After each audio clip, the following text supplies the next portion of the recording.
Hello everyone, 2D here and welcome back to Games in the Ring.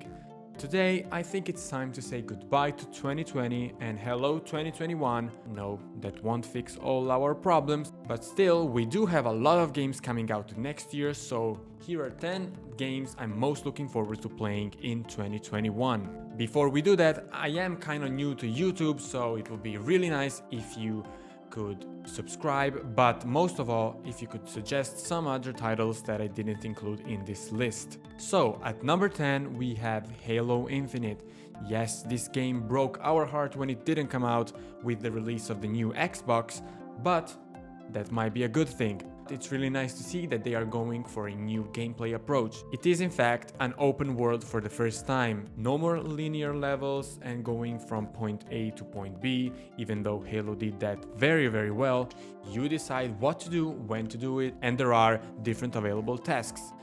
We see a minimap for the first time, you can open it, choose your objective, choose your mission, there's gonna be main missions and side quests, which is always nice in an open world game of course, but the most important thing is that I really hope they use this delay to really revamp the graphics, because that's the main complaint people have, not the gameplay itself. But it will be interesting to see how they manage that, since they are planning to release it both on old gen and next gen, so the graphics need to meet both expectations.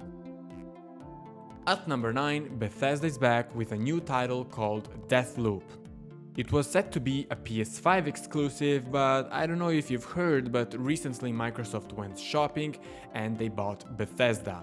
By buying Bethesda, of course, they also bought Arcane Studios, which is developing this game. When I saw the first seconds of the trailer, it just looked like a Dishonored DLC, especially the mechanics, the fighting system and the abilities, but it explores a whole new concept, which is that of a time loop that you are stuck in, and your task is to eliminate 8 targets in order to break this time loop and set you free. The interesting thing is that you are probably gonna fail a lot of times, and by failing you learn new strategies and a way to actually achieve your goal. It's not gonna be always easy, because on the other side you have a second player, or the AI if you don't want to play online, which will fight in order to prevent you from killing those 8 targets. It's really interesting to see the relationship there is between the character you're playing and you, the player, because you are the only people who remember everything when the time loop resets, while everyone else forgets everything. So in some way the fourth wall is broken, and I think that adds a really nice touch to the game.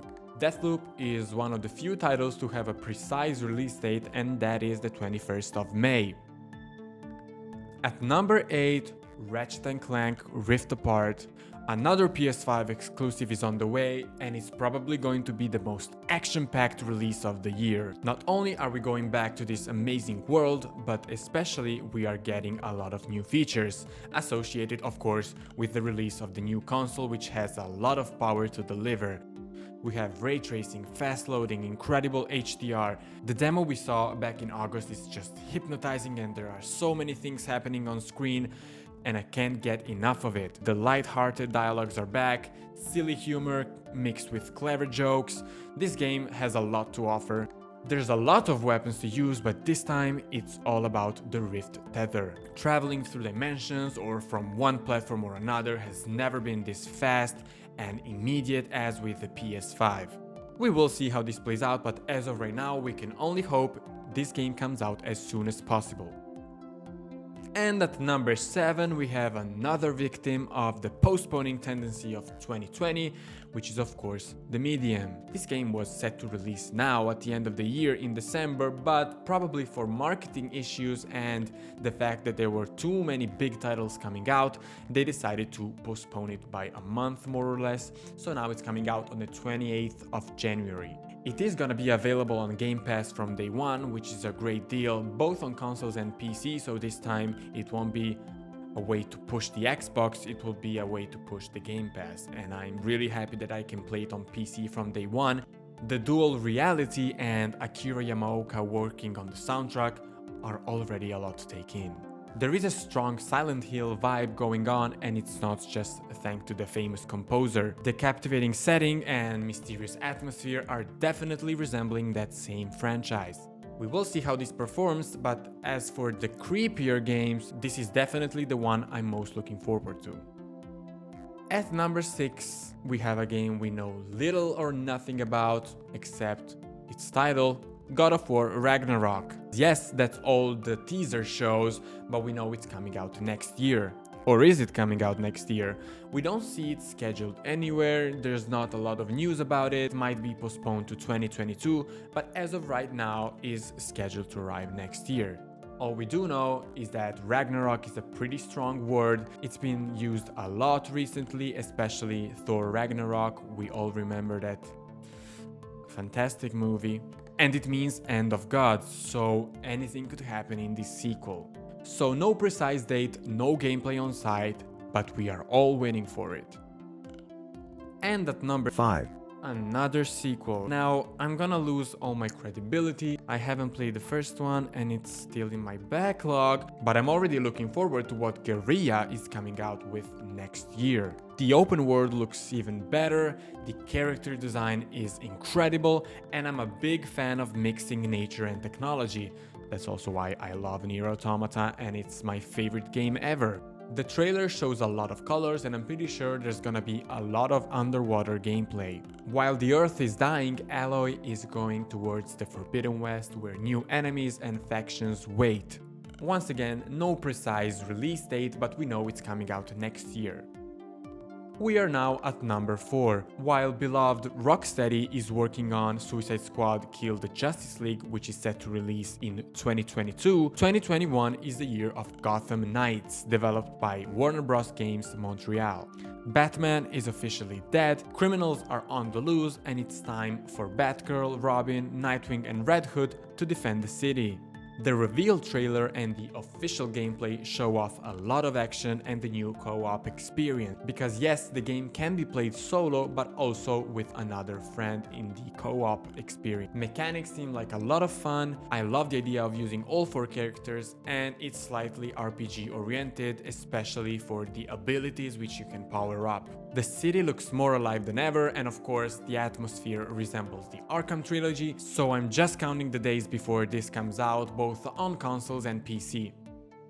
At number 3, we have a title that I didn't think was gonna go so up in the list, but the more I think about it, the more I'm intrigued.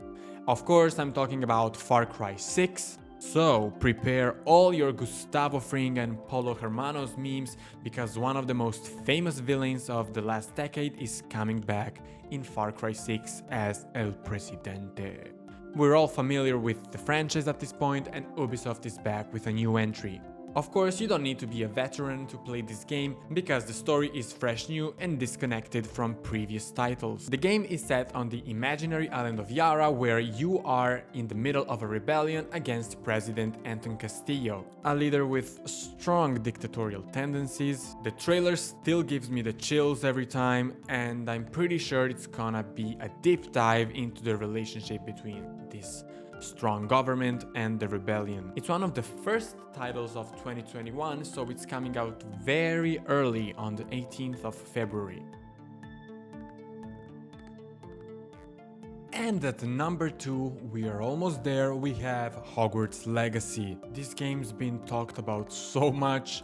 I honestly didn't think it was gonna get this much attention when they showed it at the PS5 event, but as of right now it has 16 million views, which is a lot compared to all the other games shown that day, so I guess people are pretty excited for this one. There's been so many rumors about it and so many people actually asking why this didn't happen before. But it's finally here, so no time to complain and a lot of time to be excited, because we still don't know when this game is coming out, but it is coming out next year. It's a completely open world RPG, it's everything we could have possibly dreamed of. We still don't know exactly how the game looks, we only saw a cinematic trailer, but I feel like gameplay is on the way and it's gonna come out soon. But I cannot deny I am a big Harry Potter fan. Cannot say the same for J.K. Rowling at this point. We all saw that 2018 leaked footage, I believe it was in October, and there was countless rumors of who could develop this game, when it was going to come out, but now we have the official storyline. You are a 5th year student and you received your admission letter very late. That's why you start directly from the 5th year, as the trailer shows, and you soon discover you are not like everyone else. Of course, you are the main character, you cannot be like everyone else. Since it is an RPG, there's full character customization, there's different activities. I believe there's gonna be Quidditch, potions, spells, everything. I think it has a very big potential, and I think a lot of players will grab a copy and play on day one. Except for the setting, we don't get to see any characters from the books because this is set way before the books, and I think it's a good thing. We can explore an original storyline. We don't constantly need fan serving for this stuff, except for the setting, which is of course Hogwarts. So yes, Hogwarts Legacy, it's real, it's not a dream anymore, it's coming out next year, and let's hope it delivers what it's promising for now. And finally, number one, kind of ironic, but still my number one, it's a remake, the remake of NieR, a game that came out in 2010 and that some people know as NieR Gestalt, some people know it as NieR Replicant. There's a lot of titles for this game, but the official one is NieR Replicant for the 2021 remake. If you're a NieR Automata fan as myself, this is the perfect opportunity to get to explore the original story that started it all with completely redesigned graphics, but at the same time, the old mechanics we are used to. So I think this game will be both nostalgic and surprising. We already have a trailer and a small portion of gameplay, which honestly I don't really understand why they released. It's just like a minute of random fighting, but it's still representative of what the game will look like and how it's been completely redesigned. Square Enix has some weird marketing, but nonetheless they attract a lot of people, and Yoko Taro is one of the most fascinating figures in the gaming industry, so this one will be a journey. Also, let's be honest, this game is worth playing just because of the soundtrack. It's been 3 years, but I still listen to NieR Automata's soundtrack every day, and the original one is as good, so really you don't have any excuses to not play this game on day one.